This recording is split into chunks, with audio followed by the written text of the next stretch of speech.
Welcome everyone to the Maine Food Convergence. It's an honor to be here with so many amazing people and members of the food community.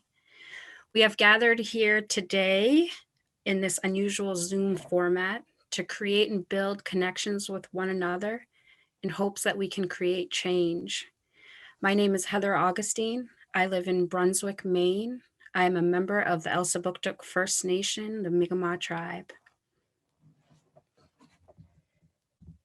We're going to go over a few tech notes before we begin, and we will, in the event that we are Zoom bombed, we will quickly email you a different link so we can restart the meeting.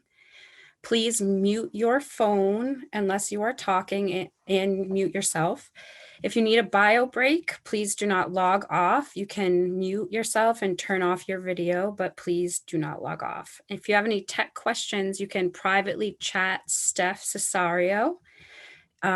She'll be handling all the tech today.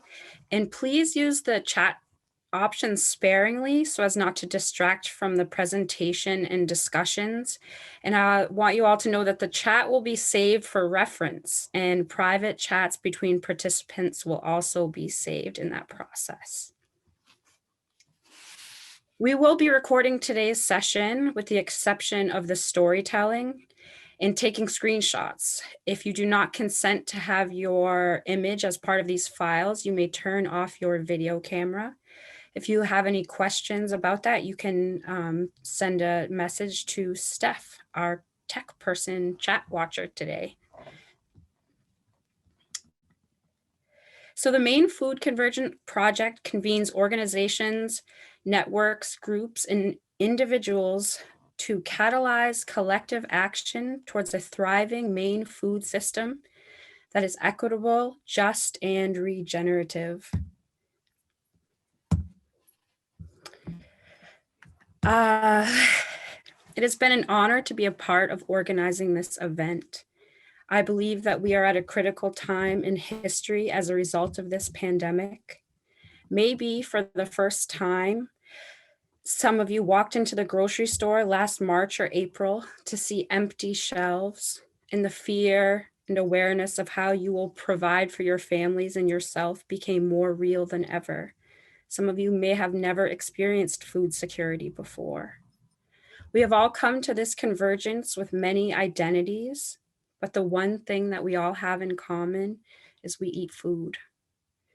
With our differences and our similarities, strengths and fears, I hope we can come together to elevate issues that are important to you and to your people.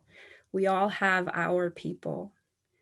I join this food convergence because I know that it is unlike a conference or webinar where you'll get a lot of useful information, but the solutions are for you to come up with alone. During this convergence, we will come together to figure out solutions rooted in action, and we will do that together.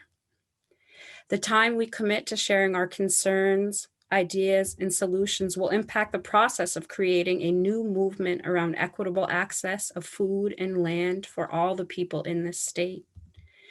I joined this team as a community organizer and a Wabanaki woman, a mother, an auntie, and someone who has dealt with issues of food security.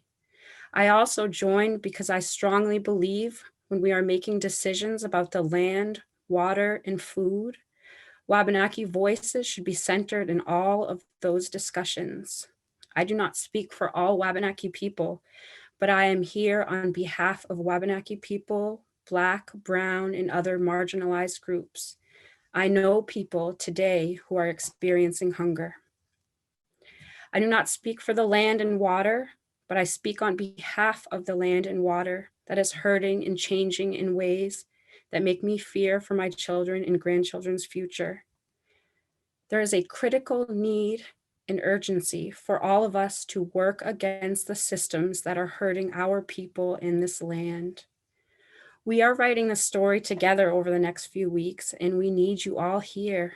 I encourage you to not hold back and be ready to be characters in this story that I hope never ends.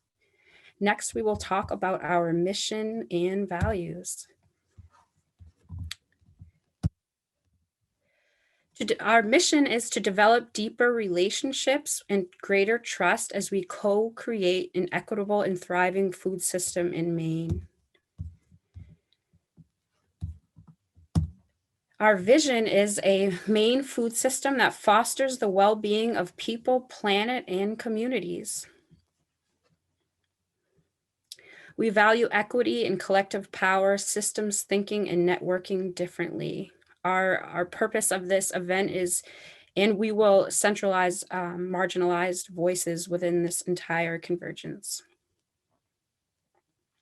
Healthy food is a human right that unleashes human potential. Systemic racism and corporate consolidation limit equitable access to farmland, fishing, and food. Sharing power and honoring all voices through collective decision-making leads to community-centered solutions. Maine's food system is vast, complex, and interconnected. Trusting relationships, synergy, and transparency within the system supports the parts for a stronger whole. To create systemic change, we need to expand and diversify participation in food systems organizing. By convening and engaging diverse stakeholders across Maine's entire food system, we leverage the power of networks to act collectively towards a shared vision. Next, I will pass it on to my friend, Steph Cesario. Here you go, Steph. We farm, garden, fish, and work on the unceded territory of the Wabanaki Confederacy. Wabanaki peoples have stewarded this beautiful land we now call Maine for thousands of years and continue to today. The Maine Food Convergence Project stands in solidarity with Wabanaki land, food, water, and cultural sovereignty. We reckon with the past and ongoing harm and violence of colonization. Acknowledging the land is but one small step of a long journey of truth-telling, atonement, and repair that can guide us towards a regenerative food system here. Let's take a brief moment of pause. Take the deepest breath you've taken all day and honor the Wabanaki peoples and the Wabanaki Confederacy.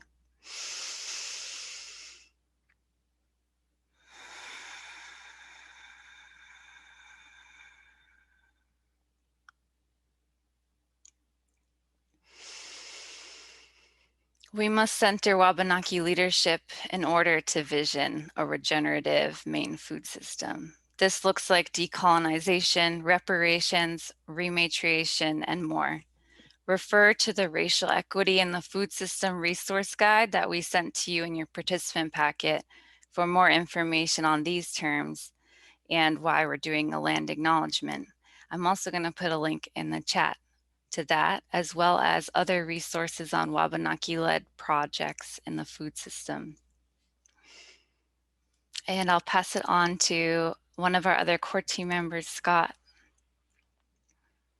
Thank you, Steph. Thank you, Heather, for those beautiful words. So in the fall of 2019, our 5 core organizations on this project met, and we collectively realized that to transform a food system that has evolved to place power and profit above people and planet would demand deep collaboration, common cause, and solidarity like we haven't seen before. We were inspired by the growing understanding of the role and power of networks, and I can thank Ken Morse for leading a lot of us down that path. We were inspired also by the way that in nature, we learn that cooperation is valued over competition. We conceived of a gathering, a convergence of the food community, in person, of course, but here we are on Zoom.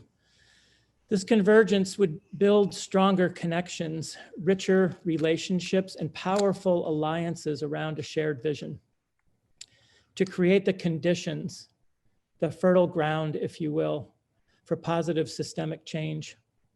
We chose a path not previously taken on a statewide level.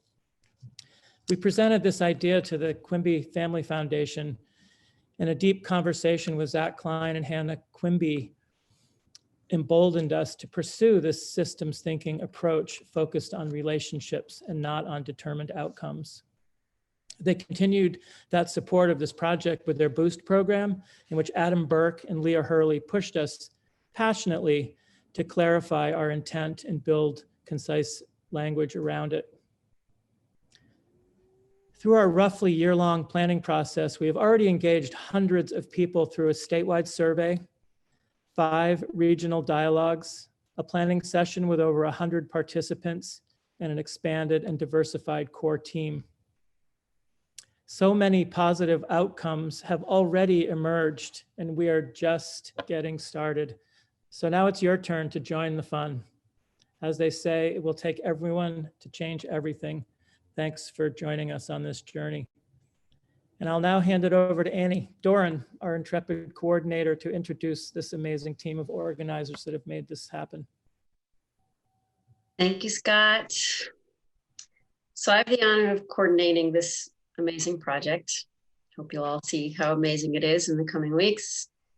The major thread that has been woven throughout my professional and personal world since I was a teen is social justice from the inside out.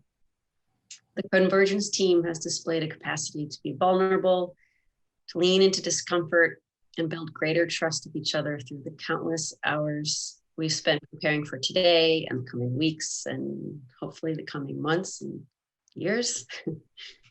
As a standalone team, we've been forging connection through collective action, which you may have seen on our website and such. From the inside out, practicing what we want to see happen throughout the Convergence and beyond with all of you here.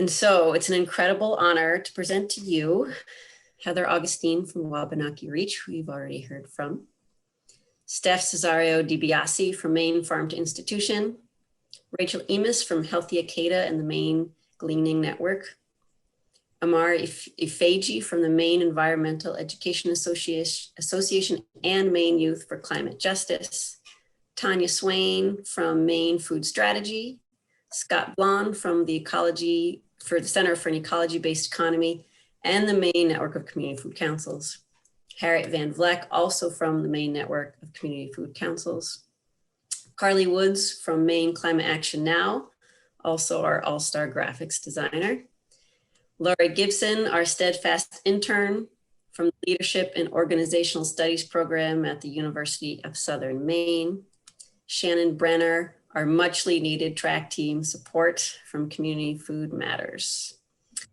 Now I'll pass it right back to Scott. All right. Thanks, Annie. Amazing team. It's been such an honor to work with all of you. And I just need to take this moment to shout out to our sponsors and our partners. We would definitely not be here doing this work. It's only with that kind of support that we can get to where we are. And again, I'd just like to thank the Quimby Family Foundation for having confidence in this project. And also to the Sewell Foundation and Jonah Furtick for stepping up with some timely funding at the end here to help us diversify our team and push this project over the finish line. And I won't read all the sponsors on this list, but you can see how many organizations, nonprofits, businesses have stepped up, especially if you notice there are food co-ops, our MAFCA, Maine Farmland Trust. So many people have come together to help make this all happen. And if you see people on this list that you interact with, be sure to thank them for supporting the Food Convergence. I'd also like to thank some in-kind sponsors, including my own organization, who's been super patient with me as I've been immersed in this project and maybe neglecting some of my duties, as well as the National Farm to School Network in Maine, Merry Meeting Food Council, Healthy Acadia, and Healthy Communities of the Capital Area that have all put a lot of in-kind support behind this. And just briefly, we want to share this network map, and I hope a lot of you have taken the time, you've probably seen it in your packet, to how to put yourself on the map. You know, unfortunately, we can't be here today in person to see who's across the room, to make that eye contact, to ask who that is or hear people's stories or have those conversations. But this network map was created by Catherine Bessie of the Cooperative Development Institute to just kind of be a surrogate for that. And we can look around this map and see who's here, and it'll show the connections. And we're hoping as the week goes on, or the weeks go on, that we all participate a little bit and continue to build the map and show the increasing connections. It'll be interesting to see from beginning to end how this map builds and how these connections increase. So if you haven't gotten on the map yet, be sure to get yourself on the map. And a final reminder, in case you haven't figured this out, this is not a webinar. Like Heather said, this isn't a conference where we're going to be filled full of information and then go home to figure out what to do with it. Your participation is crucial. This is the time for all of us to roll up our sleeves and get to work to build this food system that we can all imagine. And with that, I'd like to pass it off to Amara Ifeji to talk about our community agreements that will be with us throughout the Convergence. Awesome. Thanks so much, Scott. So the community agreements are included in the participant packet, and these are adopted from the Maine Environmental Education Association. At MIA, we typically start off our meetings by reading these, so I will go ahead and do so today. We are present. This work is hard and demanding. We must be cognizant of our body's needs. We begin our conversations by grounding ourselves. We are imperfect. We cannot be articulate all the time. We are grateful for each other's contributions and for feedback. We recognize growing opportunities in making the link between defensiveness and fear.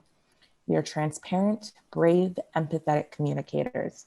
Everyone has access to all information.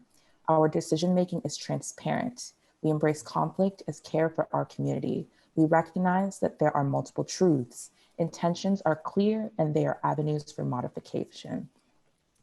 We have a right to self-determination. We build an environment where participants can thrive. We enable self-determination. We recognize and actively work to remove inherent power imbalances in our group. We include those affected by decisions in the decision-making. We prioritize process. We are willing to shift when needs arise. We do not sacrifice well-being for project outcomes. Success and its measures come in many forms. We actively envision new measures of progress. We are better together. We create authentic relationships. We value all contributions to collective work, both measurable and immeasurable. To magnify our impact, we put aside our competitive interests. We share the same goal. I also wanted to share this quote from Emergent Strategy by Adrienne Marie Brown to ground ourselves in the space we are co-creating over the course of the next 3 weeks. Meaningful collaboration both relies on and deepens relationships. The stronger the bond between people or groups in collaboration, the more possibility you can hold. In beginning this work, notice who you feel drawn to and where you find ease. And notice who challenges you, who makes the edges of your ideas grow or fortify. I find that my best work has happened during my most challenging collaborations because there are actual differences that are converging and creating more space, ways forward that serve more than one world view. And now I'll pass it back to Scott to introduce our keynote panel. Thank you, Amara. In this crazy Zoom world, I'm just going to have to hope that our panel has found its way to our Zoom room. I mean, normally we would have probably had lunch together or had a coffee before this. So assuming that everybody's here. And it's an amazing panel. People from all various aspects of our food system. We have hopefully with us today, Danielle Nierenberg from Food Tank. She's the co-founder and president. Food Tank is a global convener and research organization. They work on food issues and lately with a focus on the upcoming UN Food Summit. We have Joe Grady who is the director of programs at Wolf's Neck Center for Agriculture and the Environment. And Joe is a farmer, dairy farmer, and is researching how cows can change from being notorious greenhouse gas emitters to part of a carbon farming solution. We have Olivia Moore with us. Olivia is the co-founder of the Eastern Woodlands Rematriation Collective and board co-chair for Maine Wabanaki Reach, and a powerful voice for tribal sovereignty and indigenous rights in Maine. We also have Josh Stoll with us today. Josh is an assistant research professor of marine policy at the School of Marine Sciences at UMaine Orono and co-founder of Local Catch. He is also an oyster farmer and like I mentioned, co-founder of Local Catch, which connects consumers with sustainable fisheries. So we don't have a lot of time, but I hope that in our brief time together here today, we can begin to set a framework for this month-long convergence, a framework that places Maine's food system in a global context, because after all, 90% of our food comes from that global food system, not from here in Maine. I also hope that we can point to solutions that begin to shift our food system from extraction to restoration. And that's both in terms of the ecology, but also in terms of the food system's relationship to marginalized and especially indigenous communities to which we owe an unfathomable debt. After all, our food system is indeed built on the foundation of land stewardship and genetic heritage of indigenous peoples. And it's their leadership that can help us restore right relationship to the land, plants, and animals that we rely on for sustenance. So I'm wondering, Steph, can we highlight those 4 folks? Because I can't see them and this is really wigging me out. Like I'm in a room with people I can't see. This is probably the worst part of the whole Zoom thing. I think, Scott, if you go into speaker view, our speakers are in, maybe this for everyone, our speakers have been spotlighted. So if you go the top right corner of your screen into view and click speaker view, does that help? I'm still searching for Danielle to spotlight her. I don't think she's joined us yet, actually. But if you're here, Danielle, you can say, hey, what up? I'm just seeing our core team on this and you at this point. Sorry. Great. I think the participants are seeing Josh, Joe, Olivia, and Scott right now. So everyone's here. Sorry if your view is confusing, Scott. And yeah, you can play with your view settings. All right, well, I'm gonna just go on as if we're in the room and we've just shared a cup of coffee and we're about to go down this into this conversation.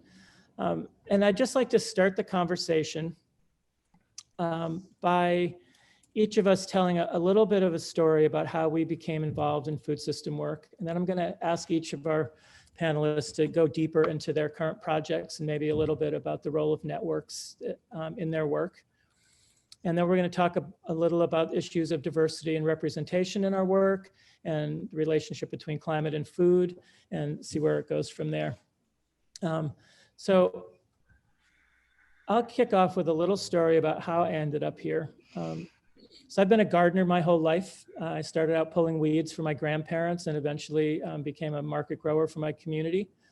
I'm also a photographer. And after I studied documentary photography for a while, I got my first gig working for an organic seed company called Seeds of Change. Didn't think much of it at the time, but a few weeks in, it changed my life, much to my surprise. I got to work with this amazing network of seed growers all across the country, and they schooled me about the brittleness and inequity and extractive nature of this industrial food system that we rely on, as well as its relationship to the climate crisis, and especially the assault on our seed heritage. They also modeled sustainable solutions, which inspired me. And so over 10 years ago, I began organizing in my own community here around food and climate. And a group of us started the Center for an Ecology-Based Economy. We joined up with the local community food council and I now help coordinate the Maine network of community food councils, which led me into this project. So I'll turn it over to Joe. Are you there, Joe? And how did you get here? How did you get to this work? Yeah, I'm here, Scott. Thanks a lot. And thanks for having me be part of this. That was a amazing and, you know, definitely very grounding introduction to all this work, and I'm happy to be here.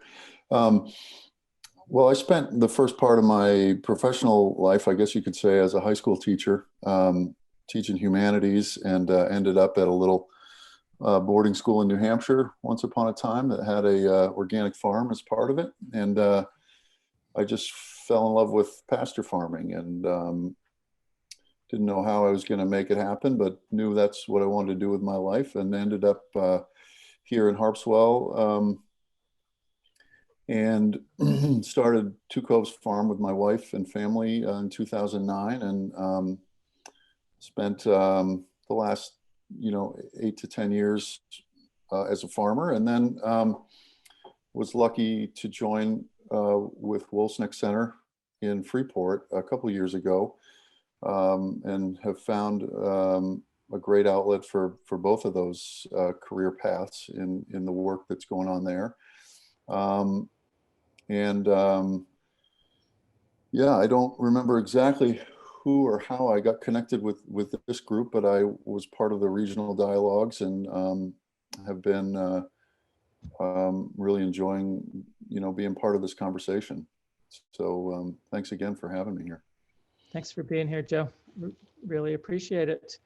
How about Olivia? Are you there? There you are. Somebody just brought in another computer so I can actually see you guys. Yes. Hi, all. So I'm Olivia Moore. I have been involved in this work for about 12,000 years. 12,000 years, as I truly understand that that I'm doing this work as a continuation of the work of my ancestors. So yeah, really wanting to acknowledge my ancestors who loved and resisted and built a beautiful legacy that guides our work now as Wabanaki people. I'm Penobscot. And so that's kind of the short version. Also wanting to acknowledge the incredible, just teachers that have shaped me in my life. I have been fortunate to have really tremendous elders, matriarchs, aunties. I really love that Heather acknowledged her role as an auntie. My family, my kin network broadly, but also my more than human teachers, the being on the land, the river, the Penobscot River, so many plants and trees have been incredible teachers of lessons of how to undertake this work in transforming our relationships and relationships to one another. And absolutely need to uplift my greatest teacher, my little one, my 4-year-old daughter, that yes, just like the incredible amounts of teaching that our young ones really can lead and support in this work, and wanting to center all that they have to share also. So that's kind of how I feel I have. And I will just say real briefly, and so continuing the work and resistance of my ancestors, and really seeing food and healing systems as this point of connection and grounding, into shifting our relationship to the earth and to one another, that really is through our food and healing systems really is this entry point for transforming all of our other systems of relating. So thank you for having me today. Nice. Thank you for being here. Josh Stoll, thanks for being here. Yeah, thank you, Scott. And thank you to all the organizers of the Maine Food Convergence. I really appreciate the opportunity to be here and to be part of this panel. my name is Josh Stoll, and I'm faculty in the School of Marine Sciences. And I focus on fish and seafood. And so in some ways, I feel like a bit of a fish out of water in this conversation, in that many of you, I believe, are thinking about the terrestrial side of the food system. And I've been thinking about the role that fish plays in our food systems and local communities for most of my life. I'm from rural Downiest, Maine, and it's hard not to be from a place like that and think about the role that seafood plays in our coastal communities and our coastal economies. I had the privilege of working eventually in a place called Downiest, North Carolina, the other Downiest that I'm aware of, and was struck by the fact that much of the seafood that was produced there disappeared into these global food systems and really wasn't connected to the livelihoods of and the health of coastal communities, and was struck by the problems that creates, that decoupling between the people who harvest the seafood and the people who eat the seafood. And so spent the last decade working with coastal communities around the US and globally to think about how do we design community-based approaches to seafood that uplift communities and contribute to the resilience of communities. Nice. Thanks, Josh. So I just got word from Danielle that she's unfortunately not going to be able to join us. She's just has to deal with a family emergency. So it'll just be the four of us. Well, Josh, while you're there, do you want to just step right in to talk a little bit more about your work with both with the fisheries and with the local catch? I would love to, yeah. In 2009, I had the privilege of working with a group of small-scale commercial fishermen and women in Eastern North Carolina to create something called a community-supported fishery, which is modeled after the CSA model.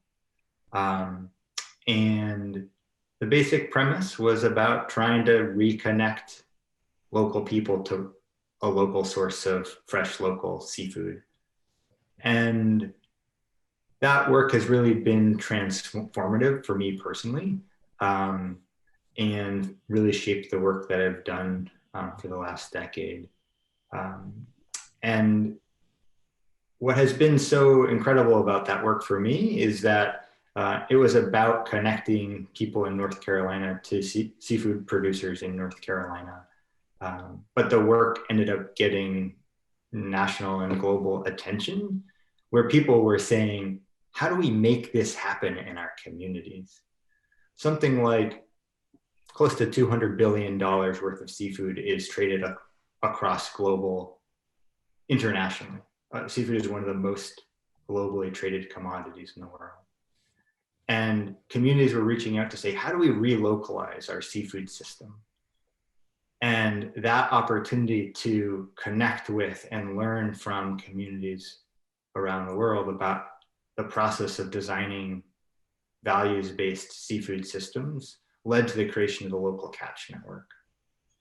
And the network spans across North America, including some community groups here in Maine. And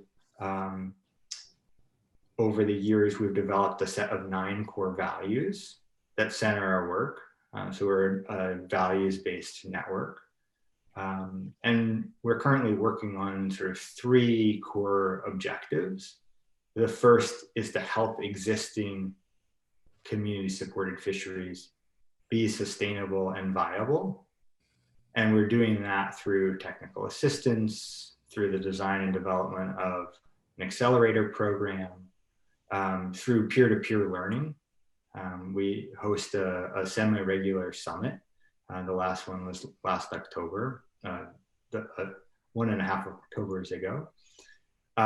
We're also working on supporting new and future endeavors through developing of resource guides, through a mentorship program, and continued network building. And then we're trying to elevate the overall ecosystem to highlight the fact that seafood is food, and it's an integral part of our local and regional seafood systems, and yet is often left out of the equation. This work is happening through my own role at the University of Maine, but in partnership with an amazing executive committee that's made up of seafood harvesters and technical assistance providers across North America. I'll stop there. Wow. Thank you so much. And just a testament to the power, again, of networks. You mentioned connection and network, over and over there. And I think it's really important to understand that. Just before we go on, I just want to send a shout out to Danielle, who I hope everything is okay there. And I encourage everybody to look into the work of Food Tank. I was on a webinar that they put on just in December about resetting the food system. And they are a super powerful global network working with tons of other organizations to really move the needle on ending world hunger. And hopefully that's going to happen this year. And she also spoke, we spoke a little bit, and I just, again, want to thank all of you panelists too for the time you've spent ahead of this, just talking and emailing back and forth. We've had some amazing conversations, and Danielle and I had one about her work globally, but also the role of, and the rising role of Indigenous communities in this work, and their presence in this international summit is going to be unprecedented. So just want to, again, shout out to Danielle and thank her for the work, even though she wasn't able to join us. Well, let's move on to Joe Grady. Can you talk a little bit more about the work that you're doing over at the Wolf's Neck Center? Sure, thanks, Scott. So I'd say there's a couple areas that that I work most closely with. One is our agricultural programs, and we have 2 farmer training programs at Wolf's Neck. We have a fruit and vegetable training program that has 2 to 4 apprentices every season, and Tom Prohl, who's on this call as well, has really developed and turned that from what was a summer teen experience into a full-fledged 6-month fruit and vegetable apprenticeship. And then the other ag program that we run is a 2-year dairy training apprenticeship through the dairy grazing apprenticeship. And that's an on-farm pasture-based dairy management training program that grew out of a decision that the center made several years ago to sort of choose that as a track to try to help make a difference in terms of transfer of farmland and also to help create a skilled labor force for that industry in New England. The dairy grazing apprenticeship started in the Midwest, but has grown to be all through the Mid-Atlantic and New England. So we're a hub farm for the DGA and have anywhere from 2 to 4 apprentices at any given time that are there on campus for 2 years, and really leave the program. The intention is that they leave the program able to take over as a manager on an existing farm, or begin to start looking at their own venture on some level. So and then in the in the world of education, we're also have several place-based education tracks that we're offering. We've had a farm camp, that's probably our longest and largest running program. And then in the last year, we've really seen quite an uptick, predictably, in people seeking experiences for themselves and their kids around place-based outdoor, education. And we've worked very closely with RSU5, the local school district in Freeport, and have helped them this past fall, and we'll be helping them again in the spring to provide 5 days a week options for their elementary school kids. The kids have different days where they're in the building or not in the building. And then what we've worked out is being able to host the kids at Wolf's Neck when they're not in the building in their elementary school. So we've been really happy with that partnership and being able to make a difference there. I'm not really tied closely, with the research, but research is another area where Wolf's Neck is starting to do more. That we're about to start a project called Bovine Burp Busters, and Scott referenced that, and that's a project that's in collaboration with Bigelow Labs, and we're doing some seaweed feeding trials to our dairy herd and measuring methane, in their production of, in their digestion, et cetera. So that's a pretty exciting project that we're excited to kick off, and we'll be doing a session here in the barn this February, and then we'll be doing another out on the pasture. So a lot of different things going on at Wolf's Neck, and a lot of areas where feel like we're finding our stride after a pretty big shift in 2014, 2015 in terms of the direction of the organization. I think I'll wrap it up there. Lots going on, and again, happy to be here sharing some of that and talking about some of that. Thank you so much. I'm really interested in the seaweed trials, and it sort of just starts to point a little bit to this connection, this disconnection between land-based agriculture and what happens, our ocean-based work and the fisheries and the land. And I think they are so interwoven and of one system, but we tend to isolate them. And yeah, absolutely. Maybe Olivia can speak a little bit more to that. That wholeness of the landscape and the seascape. And so Olivia, do you want to jump in here and talk more about your work and your... Yeah, thank you. So, thank you. Yeah, a little bit. Oh, sorry, just kind of generally, framing the work of Eastern Woodlands Rematriation. We are a collective of Indigenous people reclaiming the right to food and to relationship to the earth. We initiate and help sustain existing community-led food and medicine projects across tribal communities in the Northeast. We also, we also prioritize collective leadership in the structure of how we undertake these community-led projects. And so all of our work is led entirely by Indigenous women and Two-Spirit folks. We intentionally decentralize power to raise up folks, organizing projects as the experts in their respective communities, around their respective needs of their communities, and in terms of the ecosystems where they are. So again, our collective decision-making, community organizing, and collective cultivation practices were really intentional to align those with matriarchal principles of earth-centered stewardship.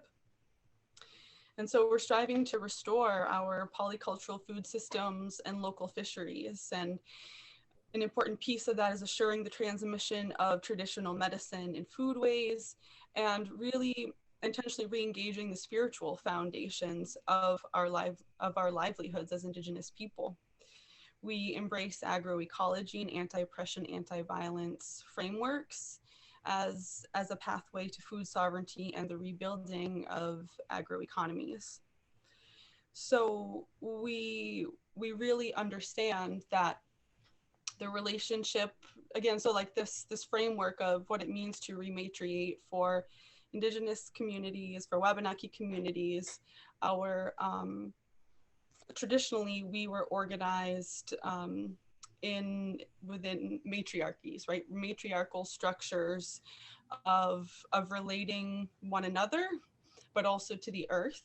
So matriarchies were our political structures. It was also our economic like framing and systems, but it also was our social structures. And we really, within matriarchy, some of the conversations that we have now about our food systems and around kind of trouble me, because even in kind of like the framing of like diversity, equity, inclusion, to me feels like framing, and I guess I can talk more about this when the question comes up, but you know, framing it as how can we like have a more diversified access to these existing colonial and exploitive structures. So for us and our work as Indigenous people, really thinking about and really intentionally in every point of the work, how are we transforming our systems of our relationship to power and our relationship to the earth and to one another? How do we transform systems so that power is not an expression of control, of power over others, of what we can remove or withhold or withdraw from others? How can we return to a time where power is transformative, where power is a full expression of one's self, gifts, and it's in service of others, and others being our other human relations, but it's also our more than human relations. So how can our full expression of our power, our full expression of ourselves, our full selves be in service of all of our relatives? And again, human and more than human. And this is also, you know, grounding it in our ancestors and our relatives from the past, but also every decision being grounded in how this impacts our future relatives, right? Future generations. This is not an abstract, this is not a thing that we just say at the opening and then that's not how decision making is made, right? So much of our work is relational and how we restore our ways of organizing as families, our kin network, and understanding family is not a nuclear family model, right? Like that's family farms as an epitome of like successful regenerative agriculture is not going to be successful, right? Anything that we're maintaining private property, we're continuing to exist in relationship to the land and our relatives / resources, as these extractive commodified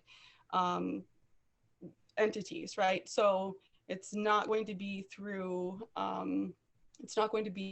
small family farms, even that a transformative regenerative food system is that we develop that, right? It really is through relating, transforming our relationships to humble ourselves to what it means to be in relationship and to be under like the law, like the human law is not the supreme law of the land, right? The supreme law of the land is that of the earth, and that our human ways of organizing and our human ways of organizing ourselves, like it humbles ourselves to these anyways, I'm having all kinds of thoughts my mind's going all kinds of places, but really so much of it is relational, and then that shows up in the decisions that we make and how we are cultivating collectively, how we are making those decisions, what it means to restore our food forests that Wabanaki people had nurtured here for 12,000 years. You know, colonization, genocide, and our food forests were not recognized for the sources of food that they were by settler folks. They were seen as a commodity, right? Like the trees, lumber, like this, like beautiful, we got to get this out of here because of its extractive value. And also just not understanding the relationship of the food systems that we had created with our incredible, you know, deer yards and our hunting grounds that we had nurtured, and clam flats, and So what does it mean to restore those things when those areas have been clear cut and Wabanaki people have been removed from the land and from having relationship there? How do we do that? And so doing that work is, right, we're in this new shared reality now. We're not trying to return to prior to contact and colonization. That is not possible to, but we can absolutely, and I feel we must, center the values of Indigenous people of the particular place that you are, so that we can build this new shared future together based in the values and ways of relating from the traditional people of that land that have existed for millennia, right? Like United States, like this project of like this failed agricultural system and capitalism, like this is just a blip in time, right? This is a couple hundred years, we've done incredible like damage, but this is not all there has ever been, and it is not all there will ever be. But it is essential that Indigenous and Black and Brown communities are leading, and not just, you know, at strategic times having a voice, but like shaping the decision making, like creating the spaces, and other non-Indigenous and white folk, you know, non-Indigenous, white folks basically are coming to the table, that that Black and Brown and Indigenous people are setting the agenda and saying this is what comes next. So I'm gonna stop there because I know there's some other great questions. Thank you, Olivia. And I just want to take a moment to just take some of that in, because I do think it's just so crucial. And if we look at how we are fed, where our food comes from, and you look at those landscapes, they just reek of the violence against that land and against the people that were on that land. And it has reduced, we've reduced our land and all of our resources to commodities, and we're mining them at an unsustainable rate. And we see mistakes being made in one place playing out in other places. And I think what you point to the fact that even though we may be pointing towards like technical solutions to a lot of our problems, and I think we see this a lot in the climate crisis. You know, you and I are both involved in climate activism. It's the technical solutions aren't the problem. It's really finding that these cultural issues and different ways of just looking at things from the get-go.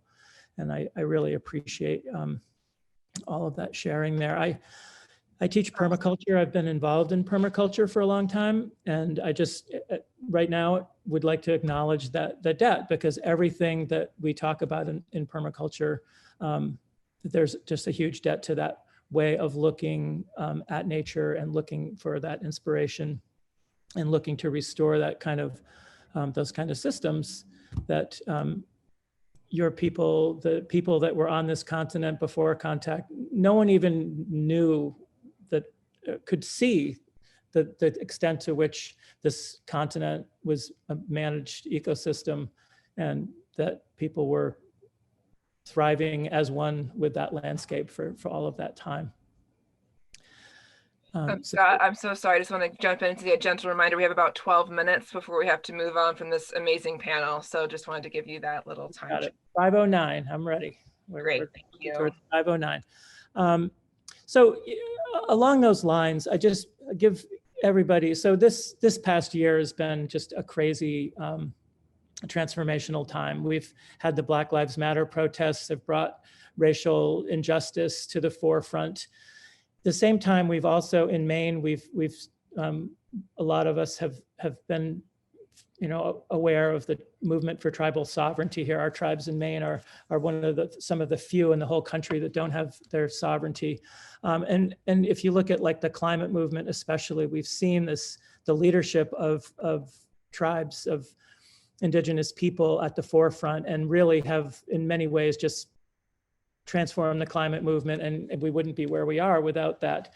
And I'm just wondering if each of us, each of the panelists could talk just a little bit about how that newfound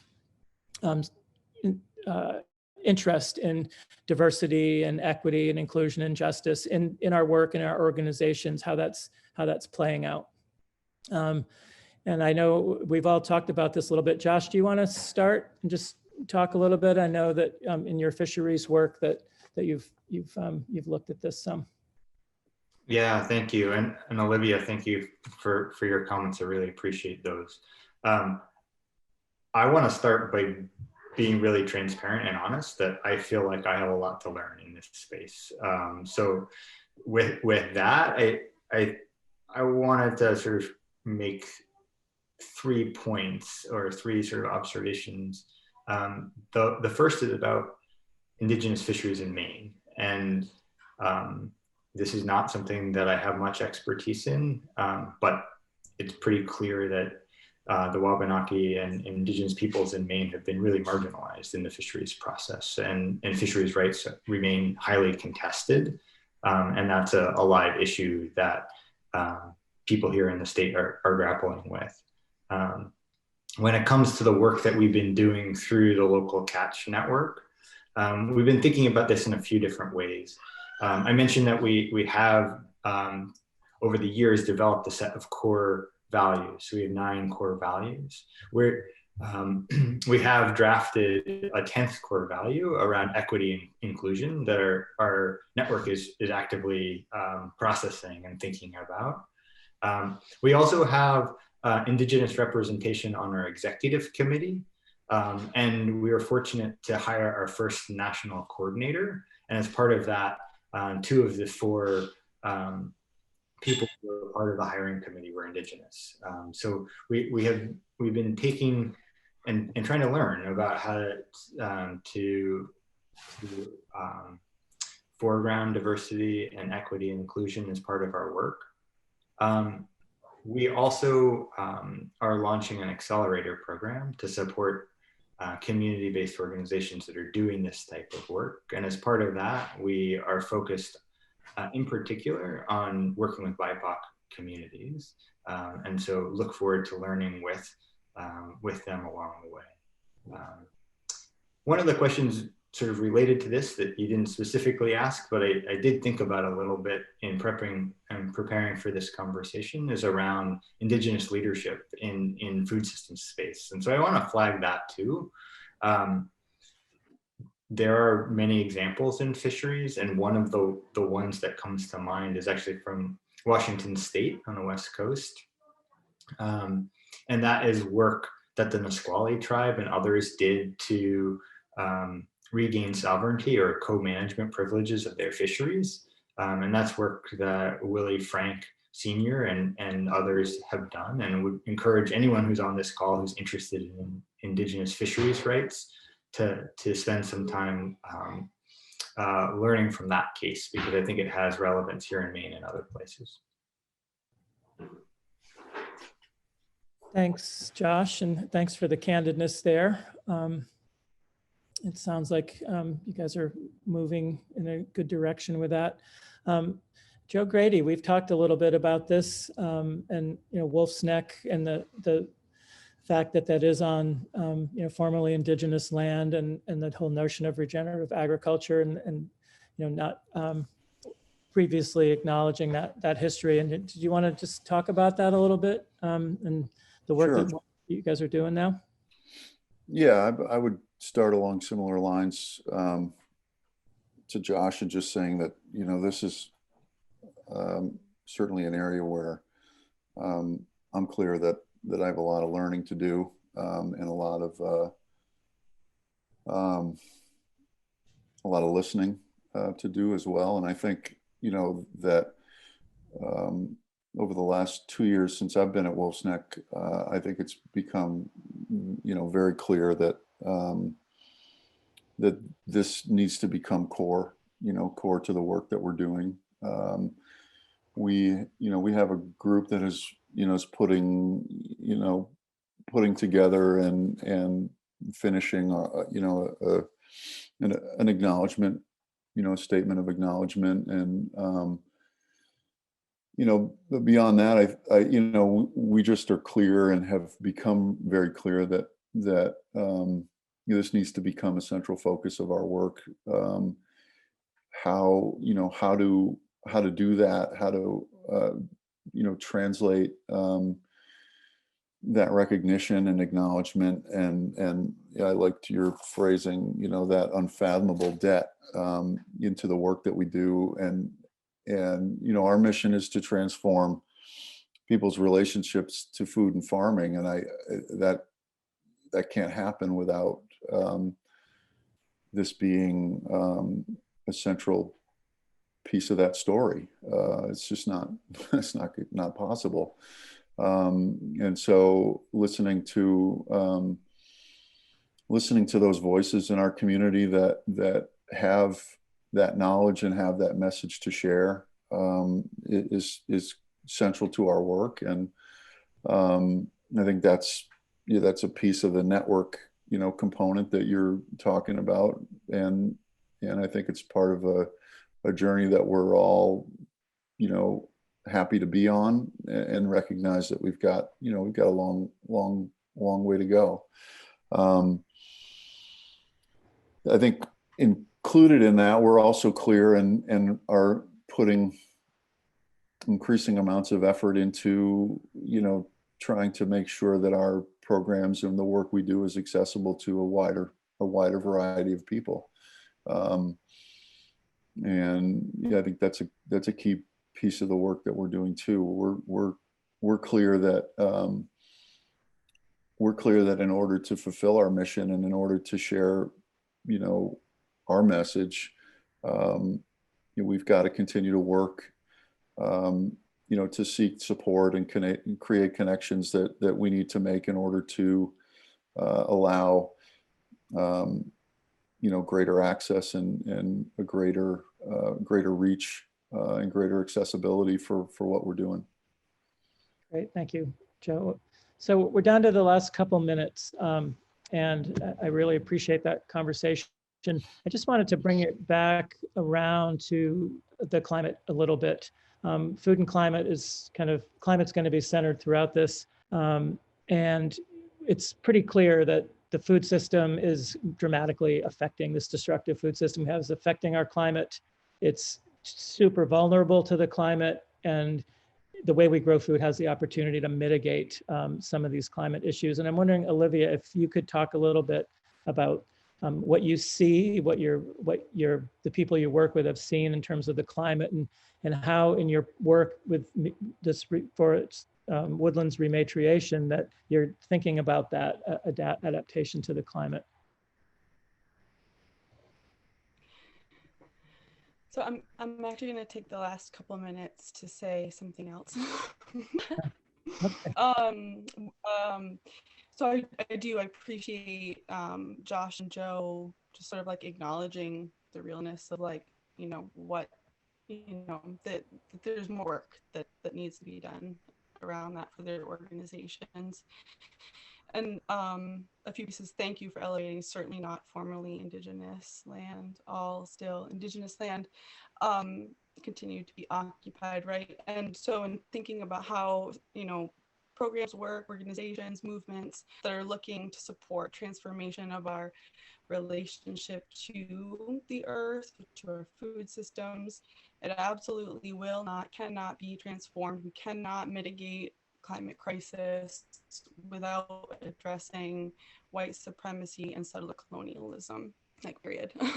So these aren't just like PC like things that are like polite and we need to like get on board with like having conversations and diversify, but it's like our shared survival, right? Like recognizing the interconnectedness of white supremacy and settler colonialism. They are separate forces, though intertwined and interconnected, but they are not one and the same. So settler colonialism and white supremacy as this foundation of the system of exploitation and these relationships that have allowed us to arrive at the point that we're at. So again, not just technical, it's not just about including new people into these systems. It's like white supremacy and settler colonialism is like at the heart of doing this work. So if you actually want to transform people's relationships, like it has to be front centered coinciding every step of the process. Okay, thank you. Well, it's 5:09. Thank you all for having this conversation. And hopefully this conversation will continue over the next 3 weeks, especially in track B, where we're hoping to really center that in terms of our land access, et cetera. So thanks again to all of you. I really appreciate the time and energy and candidness you've put into this. And with that, we are gonna move along to the storytelling piece of this, and I'm gonna hand it back over to Amar Ifeji. Thanks again, everybody. Awesome. Thank you so much, Scott, and thank you to our amazing panelists for sharing their stories around the work that they do. I wanted to touch on how storytelling will be one of the key themes throughout the Convergence, as you all just witnessed through the panel. So my organization, the Maine Environmental Education Association, we really believe that storytelling is a powerful tool for social change, for communicating one's feelings, and to serve as lasting memory. And so during the Convergence, we will also be continuing to explore storytelling as a central theme, because stories enable us to see each other as humans, that we are imperfect and that we are vulnerable. They enable us to connect more deeply and build greater trust in each other. In order to have true lasting impact, our work must be founded in relationships of trust, so we can wade through challenges and stick together. We have invited many people to spark collective story sharing by telling their own personal stories. We hope you are all encouraged by them to share a bit of your own stories through the next few weeks. And we will start now in breakout rooms where we will each have a couple of minutes, 2 to 3 minutes, to share our own personal stories around the prompt that is outlined on the slide displayed on the screen. And this prompt is, where are your roots? Talk about a powerful person who influenced you in this work. And so now I think Steph is going to set us up into breakout rooms so that we can share a little bit around this prompt and dive into the storytelling theme that the Convergence will have over the next few weeks. Hi again. So just quick plug for track A. I am Steph, she, her. I coordinate the Maine Farm to School Network, which is a Maine chapter of the National Farm to School Network. And I'm also in the leadership team of Maine Farm to Institution, who's one of the lead organizers of the Convergence. So for track A, you'll be joining us the next 3 Tuesdays, starting tomorrow, 10 a.m. to 1 p.m., to dig into the nitty-gritty of local procurement in Maine, with a focus on moving the needle on local sourcing in Maine food serving institutions. We will be joined by institutional food service directors, food entrepreneurs, producers, distributors, and statewide advocates to discuss current projects and strategies underway in Maine food processing, distribution, promotion, and all the collaborations that are occurring to shape change across Maine's institutional and retail markets. And I'll pass it to track B.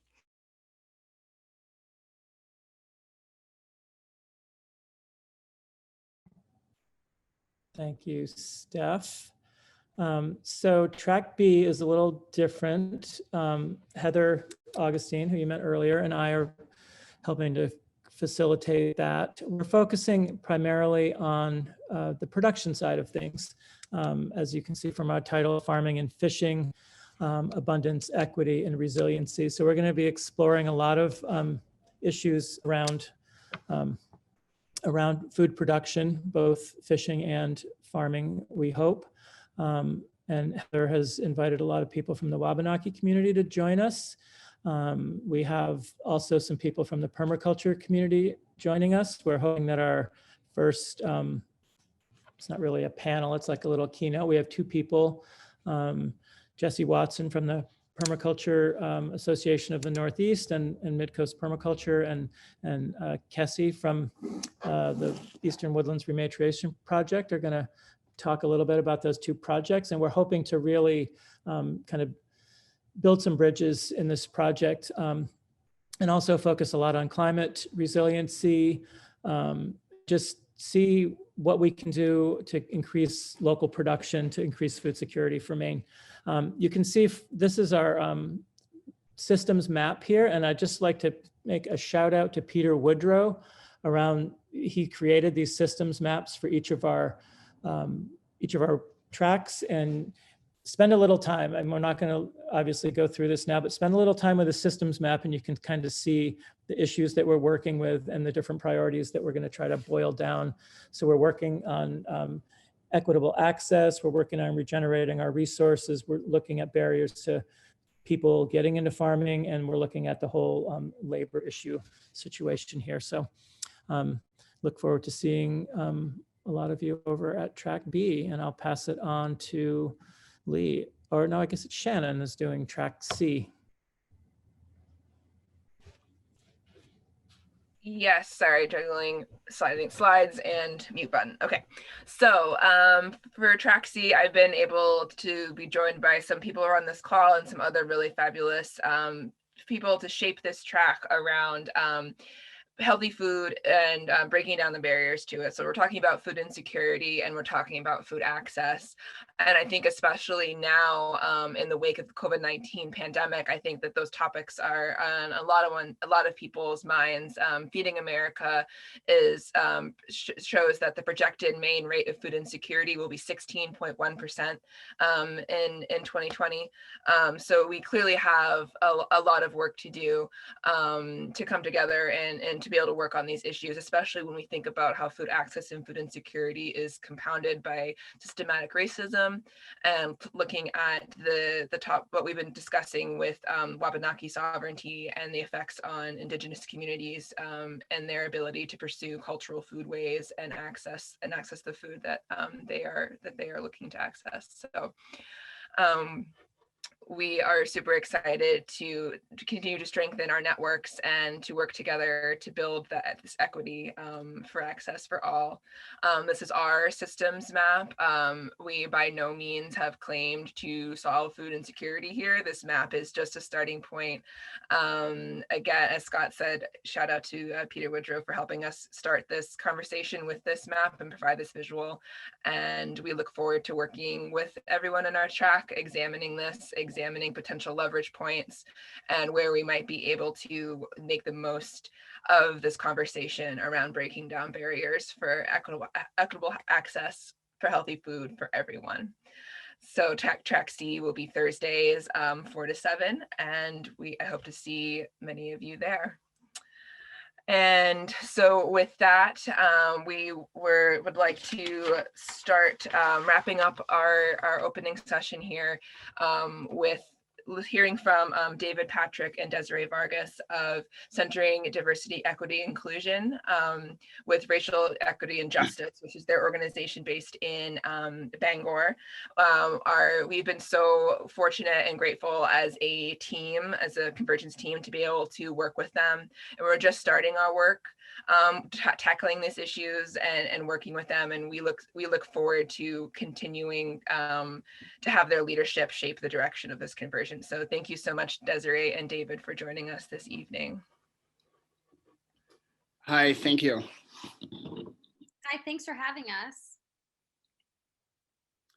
Yeah, I'm really nervous. Like I never get nervous on Zoom. It's usually like in public, and this is new. So I have the ability to share share my screen. Okay, awesome. So should we get started with introductions, David? Unless yeah. you were introduced, I could have missed that part. Yeah, so my name is David Patrick. I am co-founder of Racial Equity and Justice. I'm also a master's level social worker, proud father, and aspiring farmer. I've done a unique amount of urban gardening initiatives with underrepresented communities, and my goal for my family is to have a sustainable and ecological farm base for ourselves. Awesome. My name is Desiree Vargas, and I am a proud auntie, daughter, sister, as well as I am a anthropology scholar. I am an alumni at University of Maine in Orono. I am a tribal councilwoman of my tribe, Iayagua, Taino people of the Caribbean, and I work at Racial Equity and Justice, and I'm really happy to be here. Yeah, I use he, him pronouns. I'm not sure if I mentioned that. Yeah, I use she, hers. So yeah. So David, you wanted to take off first. So I just we just included these terminologies because we'll be using these words throughout the throughout our little talk here, our conversation with folks. Food sovereignty and food justice. People aren't familiar. Those are really great terms to know and understand. Do you want to get started? Yeah. So right, and so I think what's really unique about diversity, equity, and justice work is that our work dovetails really nicely with really what the values of the Convergence are. I know in the opening values you state that you value equity, collective power, systems thinking, and networking differently. And like as I heard a little bit prior to coming on, there's an acknowledgement that a lot of the systems that we've had have not valued equity. They've been very inequitable, and that has been collective inequity through systems of white supremacy, capitalism, and just other oppressive systems. So really the work that we do is dismantling those. And the primary tool that we use to dismantle these systems is really from an educational standpoint. I know there's a big obsession, and I think if I could give advice to anybody doing this work, it would be around this obsession, right? We have a lot of people who are eager and willing to make changes and to reevaluate the systems they've been using, the processes that have been implemented for centuries.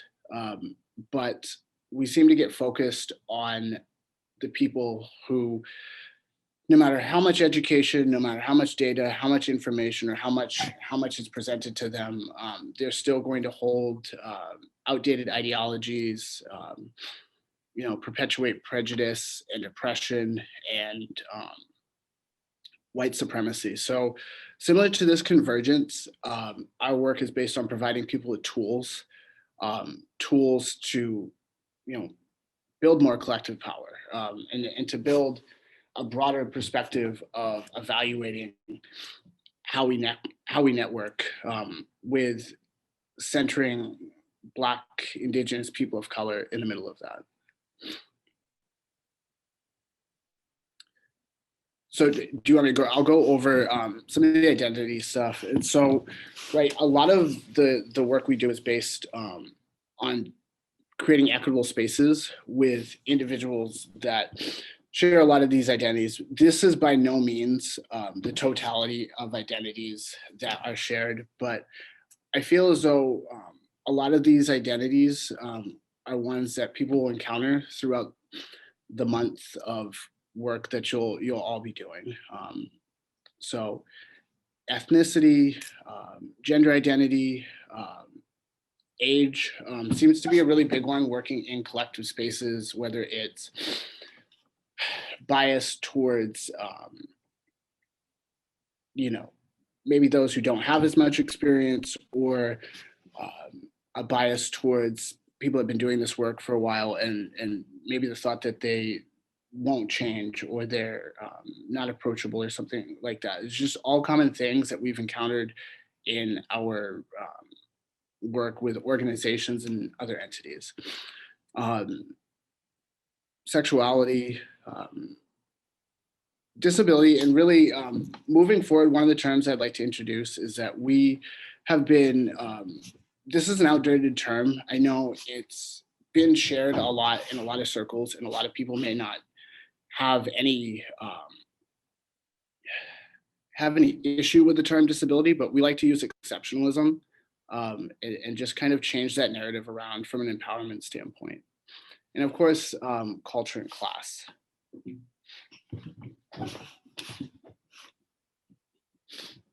Yeah, so we like to do that. We usually like to talk about identity mainly because it's really important to understand the identity of society today, but also looking at it from a historical context of how society and the way society has been set up impacts all identities. And so that can go, that can also be applicable in terms of who are, if there are BIPOC individuals who are going through maybe a process to acquire maybe a small home with a backyard that they can grow food in the back. Okay, so what does that look like in terms of identity, and what are the barriers that come with that identity as well? And not all identity should be looked at from a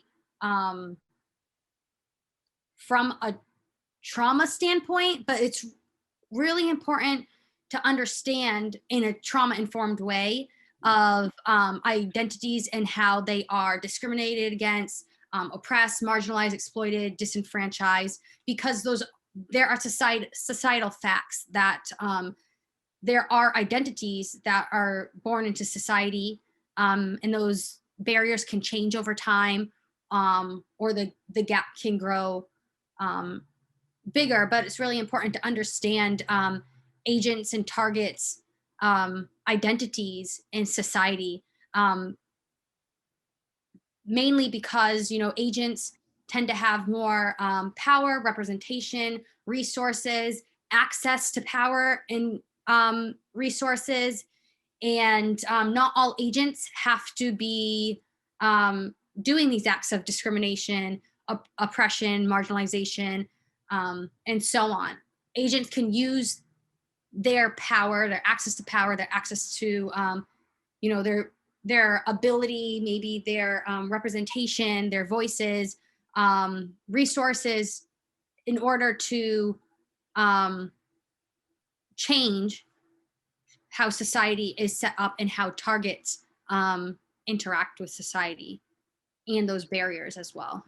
Yeah, and so I just want to build off of that, and right, so the point of this is to really, right, we have all of these tracks and a lot of goals and a lot of big ideas here, but the point of the work that we're doing is to thread diversity, equity, and justice into this discussion. So, right, looking at homeownership, maybe access for communities of color, looking at food accessibility, right? Maine has the highest rate of food insecurity for, Black and African community members. We also have the highest poverty rate, right? And most people would think that would be somewhere else other than Maine. They wouldn't think that communities of color in Maine have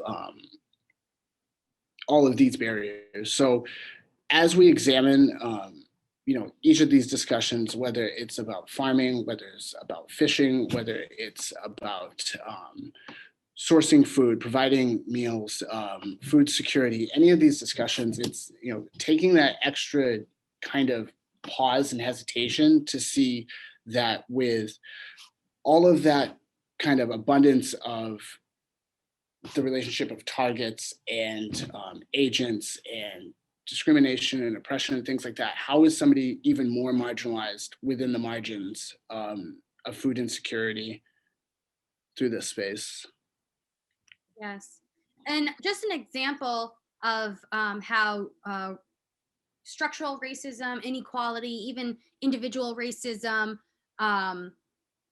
can play a part in terms of food and land movements. They go hand in hand with, of course, y'all folks know that goes hand in hand with climate, but it also goes hand in hand as a health issue. And a lot of people may be missing kind of putting together that, you know, lack of reparations, lack of land back for Indigenous folks, lack of Indigenous sovereignty, rights and opportunities for new Mainers and migrant workers. That is a health issue. And I think a lot of folks may not understand the intersectionality of that, or maybe the folks that y'all will be speaking with throughout the community and working with throughout the community and collaborating with and building with, understanding how access to land, whether it's ancestral land or land as Black, Brown, Indigenous people of color, they may not have ancestral roots here, but lack of land access can really hurt overall holistic health for generations to come. And it can become, or it is, and continues to be something that creates intergenerational trauma as well.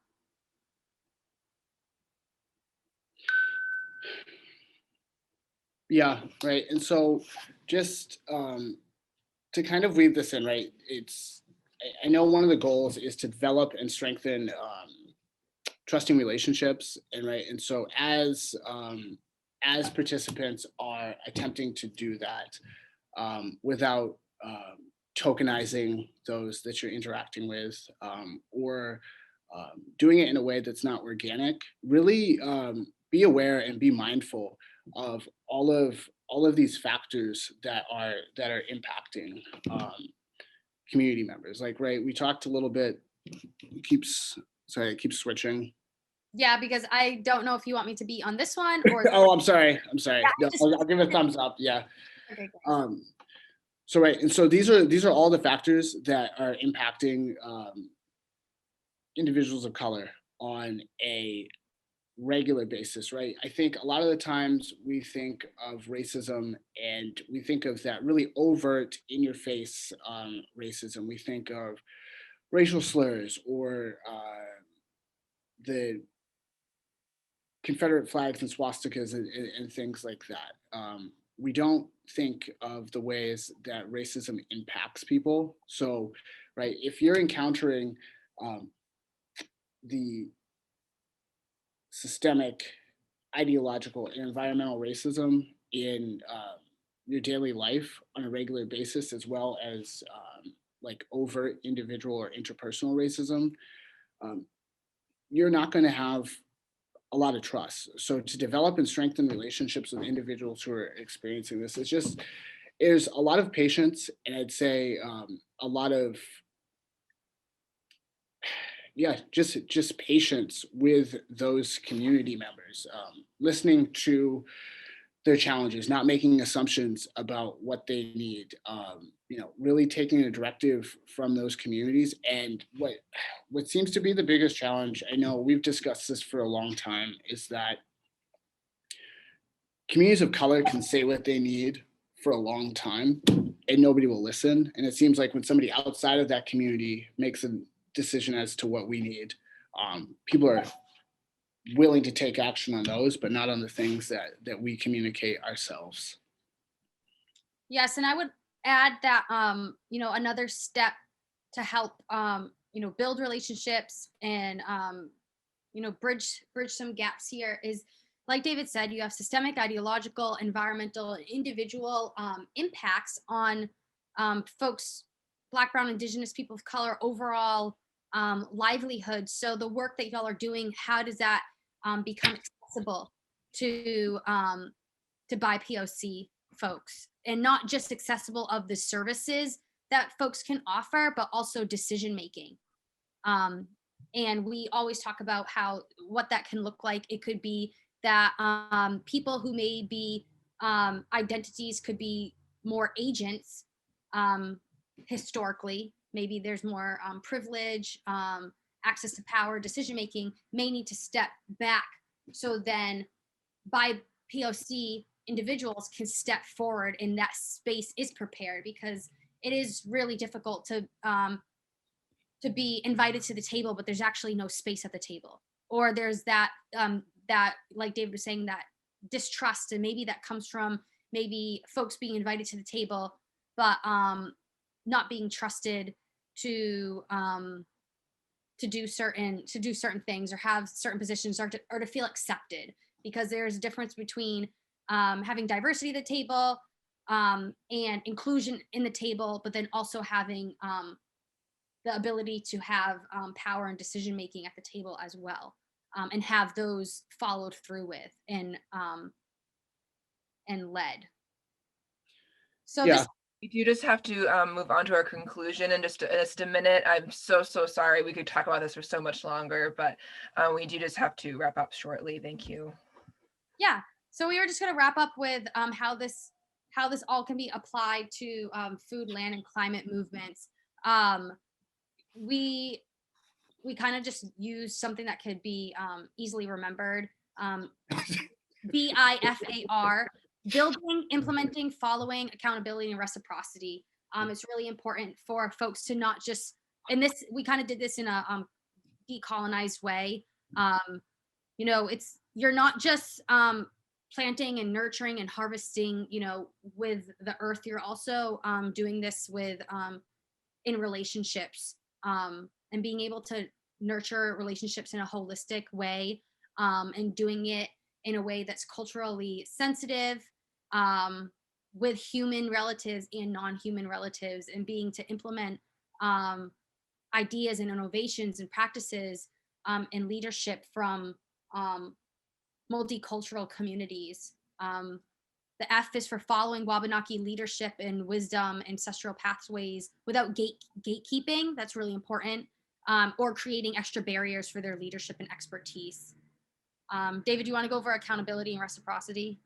And then we can be done. Yeah, and I think right. I think this really fits nicely with everything we've been saying. Like one of the end goals is to develop structures for stakeholders, right? And so at the end of this, you're looking and examining how do you organically and intentionally incorporate by POC community members, by centering Indigenous voices, acknowledging the barriers for other communities of color, new Mainers, migrant workers, descendants of those brought here in captivity, basically slavery, in a way that allows for the exploration of all of these things without doing it in this way that people don't want to participate or makes them uncomfortable. I'd say that would be the big takeaway. Does anyone have any questions?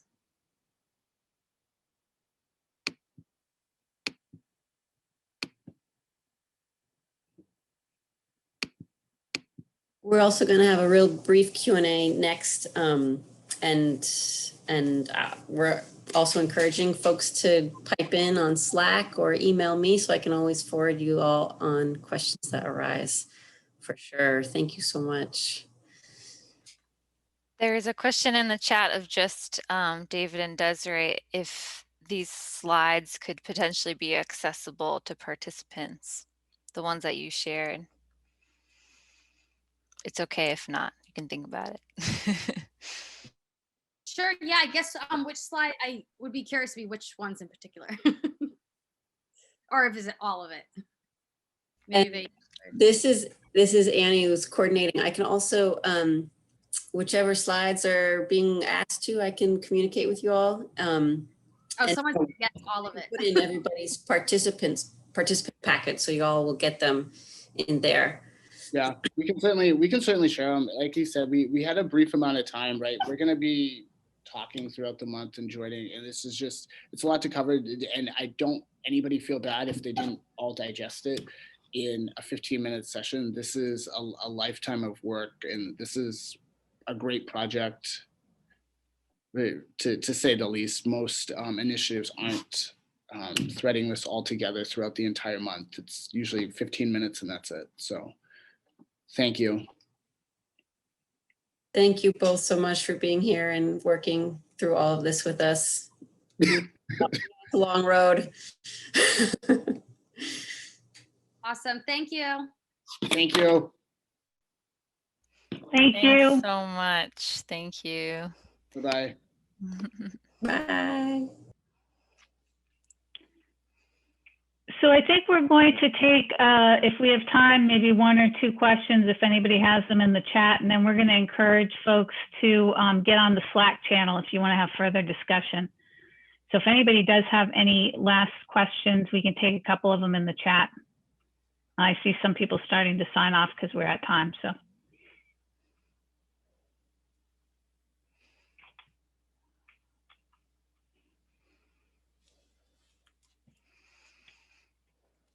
I think we're losing folks. So maybe what we'll do is put up the last slide.